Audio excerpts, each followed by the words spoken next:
ஒரு கணம் கற்பனை செய்து பாருங்கள். எல்லையற்ற பிரபஞ்சம். அதில் வெடித்து சிதறும் கோடிக்கணக்கான நட்சத்திரங்கள், சுழலும் விண்மீன் திரள்கள். இவ்வளவு பிரம்மாண்டமான ஒரு அமைப்பை இயக்குகிற அதே மாபெரும் சக்தி, அதாவது இந்த நொடியில் இதை நீங்கள் கேட்டுக்கொண்டிருக்கும்போது, ஆமா, உங்க மூளையில் ஓடும் எண்ணங்களையும், கரெக்ட், உங்கள் மூளையில் ஓடும் எண்ணங்களையும் உங்கள் கண்களில் பாயும் ஒளியையும் இயற்றிக் கொண்டிருக்கிறது என்று சொன்னால் எப்படி இருக்கும்? கேட்பதற்கு ஏதோ அறிவியல் புனைகதை போல இருக்கலாம். ஆமாம். ஆனால் இன்று நாம் அதை பற்றித்தான் ரொம்ப ஆழமாக விவாதிக்கப் போகிறோம்.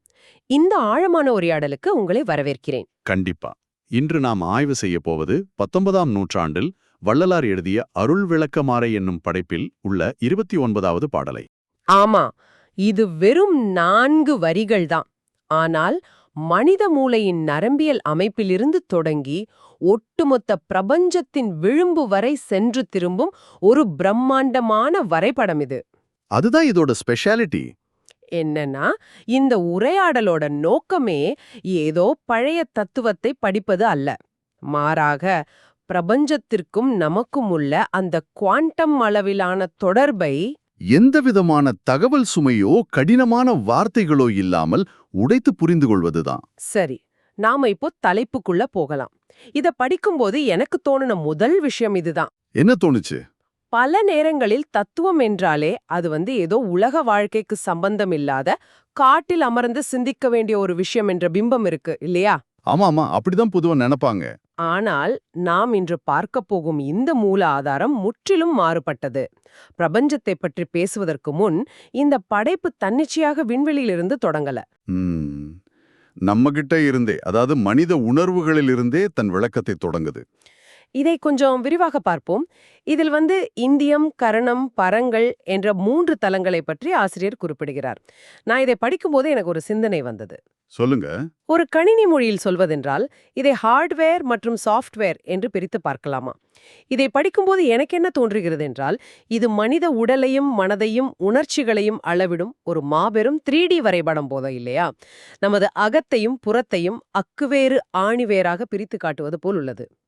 ஆஹா, அந்த ஹார்ட்வேர் சாஃப்ட்வேர் ஒப்பீடு ரொம்ப அருமையா இருக்கு.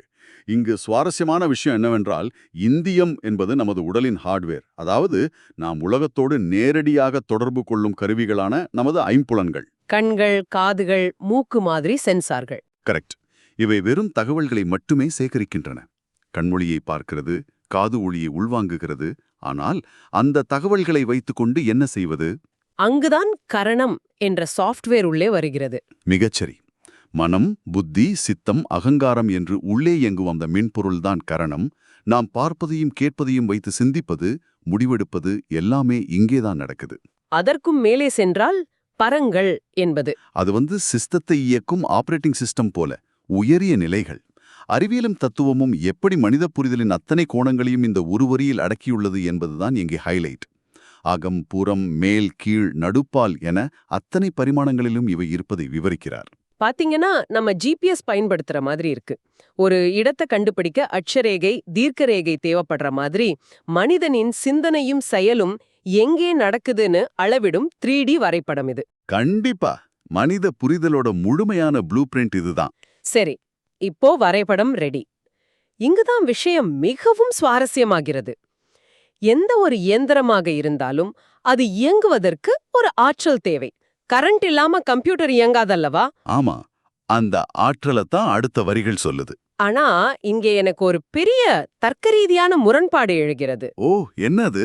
ஒரே நேரத்தில் அந்த ஆற்றல் எல்லாவற்றிலும் தன்மயமாக கலந்தும் இருக்கிறது, அதே சமயம் எல்லாவற்றுக்கும் அப்பாலும் ஒளிர்கிறது என்று பாடல் கூறுகிறது. அதாவது எல்லாவற்றுக்கும் அப்பால், பியாண்ட். ஆமா, இது கேட்பதற்கு ஒரு பெரிய முரண்பாடு போல உள்ளதே. எப்படி ஒன்றால் உள்ளேயும் முழுமையாக இருக்க முடியும், வெளியேயும் இருக்க முடியும்? தர்க்க ரீதியாக இது சாத்தியமில்லாதது போல தோணலையா? நாம் இதை பரந்த கோணத்துல பார்த்தா இது ஈஸியா புரியும். ஒரு கடலை கற்பனை செய்து கொள்ளுங்கள். அந்த எல்லையற்ற கடலுக்குள் ஒரு சிறிய தண்ணீர் பாத்திரத்தை மூக்கி எடுக்கிறீர்கள். சரி, இப்போது சொல்லுங்கள், அந்த பாத்திரத்திற்கு உள்ளே இருப்பது என்ன? அதுல தண்ணீர் இருக்கிறது. சரி, அந்த பாத்திரத்திற்கு வெளியே அதை சுற்றி இருப்பது என்ன? ஓ, அதுவும் தண்ணீர் தான், கடலின் தண்ணீர். சரியாக பிடித்தீர்கள். பாத்திரத்திற்கு உள்ளேயும் முழுமையாக தண்ணீர் நிரம்பி இருக்கிறது, வெளியேயும் எல்லையற்ற கடலாக அதே தண்ணீர் சூழ்ந்திருக்கிறது. ஆஹா, அருமையான விளக்கம். பாத்திரத்தின் சுவர்கள் மட்டும்தான் உள்ளே வெளியே என்ற பிரிவை உருவாக்குகிறது இல்லையா? ஆமாம். அதைப்போலத்தான் நமது மனம் உடல் என்ற பாத்திரத்திற்குள் அந்த பிரபஞ்ச சக்தி இரண்டர கலந்து தன்மயமாக இருக்கிறது. அதே நேரம் நமது எல்லைகளை தாண்டி இந்த அகிலம் முழுவதும் அப்புறமும் பரவியிருக்கிறது. புரியுது. ஆனால் இதை ஏன் சுயஞ்சோதி சுடர் என்று தனித்து குறிப்பிடுகிறார்கள்? வெறும் ஒளி என்று சொல்லியிருக்கலாமே. ஏன்னா ஒளியில 2 வகை உண்டு. நிலவு பிரகாசமாக தெரிகிறது, ஆனால் அது தன்னுடைய சொந்த வெளிச்சத்தில் ஒளிர்வதில்லை. சூரியனின் ஒளியை பிரதிபலிக்கிறது. ஓ, அப்ப சூரியன் ஒரு சுயஞ்சோதி. கரெக்ட். தனக்கான ஆற்றலை அது தன்னிச்சையாக உருவாக்கிக் கொள்கிறது. அதற்கு வெளியிருந்து யாரும் சுவிட்ச் போட தேவையில்லை. இந்த அண்ட சராசரங்களை இயக்குவது அந்த சுயஞ்சோதிதான். சரி, இதிலிருந்து நாம் என்ன தெரிஞ்சு கொள்கிறோம்? பிரம்மாண்டமான சுயஞ்சோதியை பத்தி பார்த்தோம். ஆனால் இந்த பாடல் முடிவில் ஒரு உணர்வுபூர்வமான திருப்பத்தை எடுக்கிறது. ஆமா, தனி மனிதனுக்கும் அந்த சக்திக்கும் உள்ள உறவை பேச ஆரம்பிக்குது. நடம் பொதுவில் புரியும் நடத்த அரசே என்ற அந்த வரிகள் வருது. எத்தனையோ பேர் போற்றும் அந்த நடன அரசனிடம் போய் என் புகழும் அணிந்தருளே என்று கேட்கிறார் ஆசிரியர்.